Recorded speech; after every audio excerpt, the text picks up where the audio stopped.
The following podcast is a mass media production. Hi, I'm Josh Galindo. And I'm Krystal Galindo. Welcome to the Galindo Rugrats and Renovations podcast. A lifestyle podcast where we will offer our experience and expertise in building real, lasting wealth through renovating and flipping homes. And the chaos that comes with balancing a family of 6, leaving nothing unsaid. Follow our wild ride we call life and apply our lessons to your own journey. Welcome to Galindo Rugrats and Renovations podcast season 3. Hi, babe. Hi, gorgeous. And what are we talking about today? So one of our most successful episodes was talking about being a landlord. We got blown up with questions, and it's kind of rare that we get questions in such a high volume. So today we're going to go over all of the questions from our listeners and hope that we can answer and educate. Yes, on how to not manage your rental properties. Atta girl, on how not to manage your rental property. Stay tuned, listen in.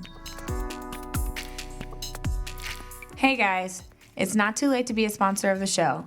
If you're interested in getting your business in front of our listeners, please send us a direct message on our Going Galindo social channels. Good morning, beautiful. Good morning. I love your new haircut. Thank you. We should make it known for everybody. We worked so hard to save all that hair, and then I was like, go and cut it. Cut it short. Do you like it? I do. You don't like the pictures?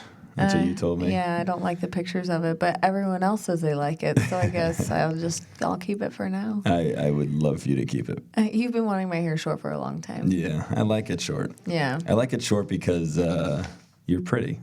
Oh, thanks. And it exposes babe. your face. We are going to do a part 2 on how to not manage your rental properties. How to not manage your rental properties. Right. We got a lot of questions on social media, so I think we should address them. We got a bunch of questions. That was one of our top performing episodes. And so clearly people liked that information.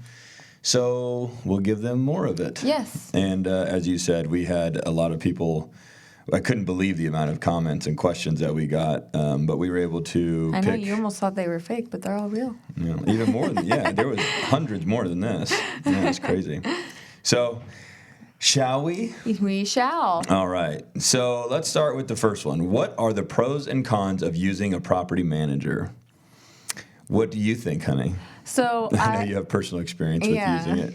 We do use property managers when we have properties outside of Las Vegas. Correct. Except for the Airbnb, like that I manage, but it's also very different. Like this is my line of work, so I'm able to manage the properties while I'm at work. Yes. I think that if you have a full-time job somewhere else and you have rental properties, it's probably best to have a property manager. I think that is a fantastic point that I know and didn't even think to bring up. I often look at people ask me that are doctors or lawyers or whatever their profession is and say, how do you do it? Yeah. It's like, well, the difference is that I wake up and I go do real estate. Right.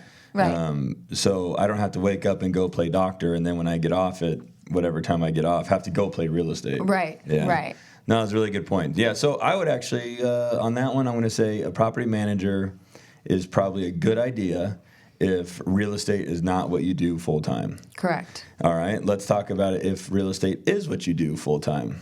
I think that it's best that you manage it yourself because you're going to care about your property. The property manager is not. And when repairs and those sort of items come up, like we're able to manage it because we have all those resources. Exactly. So I love managing our properties for a few reasons. I think the perfect example that proved why managing your properties personally is beneficial was the pandemic. Mm-hmm. I think we wrote a letter to everybody. We acknowledged the circumstances at hand, and we educated them or informed them that the rent that they pay goes towards paying for our livelihood, our children's food, our children's clothes and education. And so we're not just a business or just a company. We are people. We're people, yeah. We're a family. Mm-hmm. So staying humanized in the eyes Yeah. of your tenant, I think goes a long way. So the other thing too that I think is property managers run such a tight ship, understandably, because they have to. Right. But like if your tenant doesn't pay on the first, they're serving them a notice on day 2, which at some level I believe in that. So I don't want to tell people not to do that. But when you can receive a phone call from your tenant going, "Hey, I just need till Wednesday to pay the rent," you save a lot of drama, Right. and by allowing them to be able to do that. Versus a property manager may go, "Nope, you're already late," and then they start whacking them with fees, and then before you know it, they've racked up such a bill in addition to the rent that's already owed that they're screwed. Right. When if it was you or I, we would go, we could wait 3 days. Right. We'll just let them pass. Yeah. So there's Or- value in both sides. Right. Or like waiving the late fee because it's the first time that they're late, like things like that. And then I think that helps them want to stay longer because they know it's a sweet deal. Right. So then they don't want to move out, Yeah. which is better for us because we don't want them to move out. Exactly. And we actually have pretty low turnover. I would Yeah. argue that we have really low turnover. A lot of our tenants have been with us a long time, and I think it's for that reason. They know us. They like us. Yes. And here's the other thing. I don't think a property manager ever wins, so I kind of feel bad for those guys. know. I think the tenant hates them, and I think the owner hates them. They just don't win. They're like in a bad, tough spot. Yeah. Yeah. So, anything else you want to add on that one, honey? No, I think we touched on that one pretty good. All right. We got a lot to get through, so we'll just keep banging them out. Go right. ahead. You read this one. So for first-time landlords, how do you determine how much to charge for the security deposit? Do you want to go or do you want me to go? You go. So there's a lot that goes into determine. Let's go with a general statement. What it should be typically. What it should be typically. In a perfect world, what would it always be? It would be first month's rent, last month's rent, key deposit, cleaning deposit, and a security deposit equal to a full month's rent. So security deposit equal to a full month's rent is typically what we do. Yeah, is what But- we're always shooting for. But every house is different. Yeah. So And the reason I think it's important to talk about how it could be circumstantial is what if you have a property that isn't renting quickly? So maybe you offer a reduced move-in cost. right. Or you have a property that's super nice that was just fully renovated. Yeah. You might want more than $1,400, assuming the rent's $1,400 as a security deposit. You just put $30,000 into it. Right. And you want it to stay nice. I think the deposit is a good way to create a quick result. You know, if you jack the deposit up, then you're going to get a really high quality tenant. When you finally do get a tenant, they're going to bite, or they're going to be a good tenant because they're willing to pay so much in a deposit. If you need to move a property quickly, reduce the deposit. You may not get the greatest tenant, but you'll get your property rented out faster. You know, another thing we've done too, or we were struggling to find a tenant for one unit. She couldn't do the full security deposit, so we broke it up over the course of 6 months. So she made partial payments of the security deposit, but because we set it up that way, we were making her pay a higher security deposit. So we technically Right. got more Yeah. than the rent amount for a security deposit. And something else that I would say here is if you can, always try to, if you had to give up a deposit, let's say that the house just won't rent, and you've got someone that's willing to take it, I would rather take a reduced security deposit and increase the rent, Yes. because the rent stays. It doesn't go back. The security deposit goes back. Right. So if the deposit's low and they return the place in perfect condition, then and you kept the rent low, then you didn't really win. But if you jack the rent and to justify a low deposit, that's free extra money every month. With Sand Creek, we lowered the security deposit, but Okay. we didn't increase the rent. Right. Yeah, we're still So, learning. We're always doing yeah. different things. And there's a lot of moving parts to it. That's why I'm just not a believer in a standard set way of doing it, because I want my properties always occupied Right. and always cash flowing. So whatever it takes. So there's no standard out there. And I think some people get stuck on a standard and they're banging their head on the ground going, I can't rent my property out. Why won't it rent? Why won't it rent? Well, get creative. Yeah, you have to be flexible. Break the deposit up into 6 months, a year, 3 payments, you Yeah. know, whatever it is. So All right, next question. What do you use to run a background check or credit checks on potential tenants? So, we're going to be laughed at for this. yeah, we don't do background checks. As far as credit checks, we just tell them to get Credit Karma and screenshot it and send it to us. But we don't really base it off of credit. A lot of in Las Vegas, and I think maybe the market is changing. Mm-hmm. But for many years in Las Vegas, because the housing was so inexpensive, if you could come up with a first month's rent, a last month's rent, a big security deposit, a key deposit, a pet deposit, a cleaning, a XYZ deposits. Sometimes these guys are coming to the $5,000 or $6,000. Yeah, that's if someone's a lot. got $5,000 or $6,000, there's a good chance that they could buy. And then if you're saying I want perfect credit on top of that, why isn't this person buying? Why are they renting? Right. So a lot of times that's the niche that we're filling by providing rentals to the community. Is it's for people that aren't in a position to buy. Right. And why aren't they in a position to buy? Probably because they don't have great credit, or probably because they got something on their background. So with credit score, I don't really get hung up on credit score. The only thing, I've said this in the past, that I get hung up on is if they have an eviction on their record. I'm not a big fan of that. If you put a landlord through that kind of pain, you'll do it to me again. Yeah. But if when you were 18, you got a credit card and no one taught you financial responsibility and you ran it up and then never made a payment on it, and now you're 28 and credit's hard to fix too. So and credit's hard to fix. You make one mistake, so you don't really want to base it off of that. But sometimes it's just nice information for us to have. And I wouldn't say so. We don't do a background check, but we do call their previous landlord, depending. Mm-hmm. I mean, it just depends on the application. No, you're right. We investigate them in other ways. Again, it's about getting creative. Because what do I care about? I just care that they pay their rent every month and they paid it on time. Yep. That's what I care about. It. If you're doing crazy stuff, I don't really care. Just pay your rent on time. A lot of people aren't perfect on paper, but they may be perfect in person. Right. A lot of people aren't perfect on paper, but they may be perfect in person.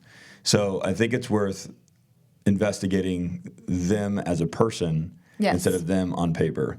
Yeah. And then make a decision. Yep. So sometimes I even look at social media. Yeah, I'd go look at social media just to too. See what they're up to. We've had a lot of playing creative investigator. We've had some interesting tenants finding out what they really do for work by looking at their social media. All right. Okay. What are the 3 most valuable clauses you have added to your lease agreements? I know you got a stickler on one, so I'm going to let you fire away on the first one. So the first one is I do a 60 or 90 day, just depending, warranty on appliances, because we're not using them, they're using them, and sometimes they're abusing them, and then the washer goes out after 60 days, and we can't buy new washers every 60 days. Mm-hmm. If you aren't taking care of the appliance, it shouldn't go out after 60 days. So if you're not taking care of it, then that's on you. Agreed. I don't understand how these people go through so many things. No, I don't either. Every house we've ever lived in, our fridge has lasted the whole time. The whole time. Every house we've ever lived in, our washer and dryer has lasted the entire time. The whole time, yes. I feel like some of these guys are washing cinder blocks in the washing machine. Well, and that's the other thing. I think you don't necessarily have to provide a washer and dryer, do you? You don't have to, no. No. Washer, dryer, or refrigerator. A lot of times the tenant can provide that. But we do provide it, and then, when they go out, it shouldn't be on us. So I have added that clause. Repeat the clause really quick for people that are listening.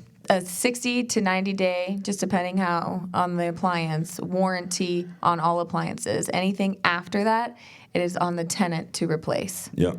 And then when they move out, if they want to take it, they can. They bought it. But 60 to 90 day warranty. The other one, we had an issue. It was with our fourplex. The upstairs unit was pouring grease down the sink, which that's the biggest no-no. Mm-hmm. And I don't know how that you don't know that. That will cause so much problems for your plumbing. So this is very important. Yeah, so it was backing up the person downstairs. Their sink was overflowing, filling up. We had to get a serious plumber with a snake to clean out the main line. It was very expensive. And that was just because they were pouring grease down the sink. So I have in there, do not pour grease down the sink or you are financially responsible for that plumbing repair. Another one that we have in there is that if we have to serve a notice, that notice costs $75. We shouldn't have to pay that. So if you didn't pay your rent on time and we had to serve you with a notice, you do have to pay us back that $75. Mm-hmm. But it is in a lease agreement that if they default and we evict them, that they don't get any deposits back. Okay. Good. I like all those. So the appliances, the grease, and the cost to serve them in the event that we have to. They have to reimburse us. Yeah. There's a couple more, but I can't think of them off the top of my head. Those ones are the most important to me. I think those are good ones. They're good. Yeah, and you can't cook meth. Oh, the first $100 Every repair. Yes. Okay, that one too. That's Of every repair, the tenant agrees to pay the first $100. Mm-hmm. And what I think that discourages the tenant from doing is if they have a wobbly doorknob or a light bulb or something very minor, they're not calling us, asking us to come and handle it. Yeah. Because they're going to be like, I'm going to get whacked $100 if I call and make this request. So we put that they have to pay the first $100, and it varies depending on the rent price. Is it $60, $80, or $100? Mm-hmm. But the tenant's responsible for the first $100 of every repair requested. Right. Like, for example, we just got a text like a month ago. She said that her bathroom sink was like clogged and filling up. We're like, okay, you have to pay the first $100 to send out a plumber, or can you try Drano for $5? And it fixed it. Right. So One for time, that reason. One time we had a tenant calling us, telling us that the refrigerator wasn't working. And the ice maker. Are you talking about? Yeah. Okay. Whatever it was. Okay. Ice maker, refrigerator wasn't working. And so we send out a repairman. Oh, yeah. And he goes, because they're leaving the fridge open. And then she wanted us to pay for it. We're like, no. Yeah. He said, you left the fridge open. That's why it wasn't working. So you need to pay this. Yeah. So. Not just the $100. You Right. need to pay the full thing. Yeah. Yeah. All right. So that's that. Adulting is hard. You know what shouldn't be hard? Buying a house. Robert Coomer is a stand-up guy that does what he says he's going to do. He's helped us and our friends buy and refinance houses for the past 15 years or so. Every time we know we're getting the best service possible and the person on the other end of that phone call has a smile on their face. And that leaves a smile on ours. So call Robert Coomer. He does all the heavy lifting for you so you can worry about the more important things. Like what kind of wine pairs well with leftover pizza? Seriously, give him and his team a call at 702-850-2000. You won't regret it. Advice on language for a lease addendum terminating a lease early by mutual agreement. Advice on a language for a lease addendum terminating a lease early. So basically advice on how to terminate a lease early. This one's kind of simple, and I think people get hung up a little too much on formality. Mm-hmm. They're looking for a pre-made template. They're looking for a document that says it all for them. Here's how I kind of have preached to the agents here at Galindo Group Real Estate. I've preached this to anybody asking for business advice. An agreement is pretty simple. You look at each other or you talk on the phone and you say, hey, here's my understanding of what we're about to agree to. What's your understanding? And once you have a meeting of the minds, just write it on a piece of paper. Go to Microsoft Word, type in, mutual agreement. Or even a simple email. No, you want it to be signed. Okay. Mutual agreement at the top. You click down. You go, tenant agrees to vacate the premises. Landlord agrees to allow tenant to vacate the premises. Both parties have no obligation to each other moving forward. And however you want to word that, word it. And then just put 2 lines at the bottom and sign it. Mm-hmm. That's an agreement. Yeah. And it's a simple agreement. If you want to say, okay, in order to terminate the lease, you're going to have to pay a full month's rent so that we have time to find somebody, you can, it's whatever you decide. Mm-hmm. I don't think there's anything formal. No, there's not. And I want to double down on that point. Just simply write it up, put 2 lines at the bottom of the page, and have everybody sign it. Yep. When you provide notice to your tenants to vacate the property in 30 days, what is the recommended route? So when would this be applicable? Hey, we're going to sell the property. Mm-hmm. The tenant's on a month-to-month lease, and the buyer that we have under contract wants the property vacant. Uh-huh. Okay, that's one example. Or they're on a month-to-month lease, and the rent isn't where we think it should be. We want to increase it, and we want to increase it, and they don't want to pay it. So that's when I think that's applicable. So I think that's a good thing to first talk about. Mm-hmm. And then what do we do? So, this says someone asked, do we text, email, or write them a letter? I mean, we do everything necessary to make sure that they get that dose of information. Yeah. Yeah. So with the notice. So I would call them. Yeah. I would take it to all levels. The one very formal thing to do is to do a certified letter. So we for sure do the letter, send it certified. But then we do also call and text. Yeah. Yep. And at worst, if you have to, go knock on the door and tell them. I mean, and then at very, very worst, you hire an eviction company to serve these notices properly. Yep, to make it all official. Yeah. All right. Last one. After you give a 30-day notice, do you start sending people to repair the damage is possibly made by the tenant, or do you wait until they move out? So what we've been doing is we've been doing a pre-move out walk. Yep, it's like 2 days before they move out. We walk the property like kind of with them, so they are aware of like, okay, yeah, this, you damaged the wall here. Hey, you made this wall a dartboard. Why'd you do that? You know, this cabinet, the facing of it is falling off, so that they can't say that happened after they moved out by somebody else. And I think absolutely, and what I think also why that's so beneficial is it allows them an opportunity to fix it. Right. And then that way, when it comes down to getting their deposit back, they had ample time to make the repairs that were to our liking / standard. Yeah. Versus after they move out, we just have to take it upon ourselves to handle these things. Right. And then, of course, we have to deduct that from the security deposit. And then they're fighting you on the security deposit when they should have just fixed it themselves. So I love the move out walk. I think that's a really valuable one. Even if it's, you said 2 days, but I would even say 10 days before. Yeah. Just going through and going, this is messed up, this wasn't how we gave it to you, paying it back. If you do all these things, then there's a good chance you'll get your security deposit back. Yep. And then the day that they move out, we send somebody over to make a list of the repairs that need or not need, so that we can get it ready for the next person. Yeah, the other thing that we like, again, our turnover is so low, so we're having to kind of learn a lot of these things. Right. But another thing that we do is on the day of the move out, we also have one of our runners run over there and meet the tenant. Yeah. And walk through it together and take pictures, and then, hand over the keys instead of just, letting them leave whenever they feel like leaving. Right. It's like, wait, no, So, Our terms. Yep, it's all in our terms. Yep. Here's the other thing is something that I learned years ago is the landlord has 30 days to return the deposit after they move out. Yes. So I know for a lot of new landlords, the tenant's going to go, I want my deposit back right now. And if you don't know that rule or that law, then you're going to be like, you're going to think you have to do that. So now you're scrambling to get back their deposit so that they're happy. And so you're rushing through the property and you're not missing stuff. And then you're like, man, why did I get back all that deposit? The point of the 30 days is that it gives the landlord time to go through the property, get bids, get repairs.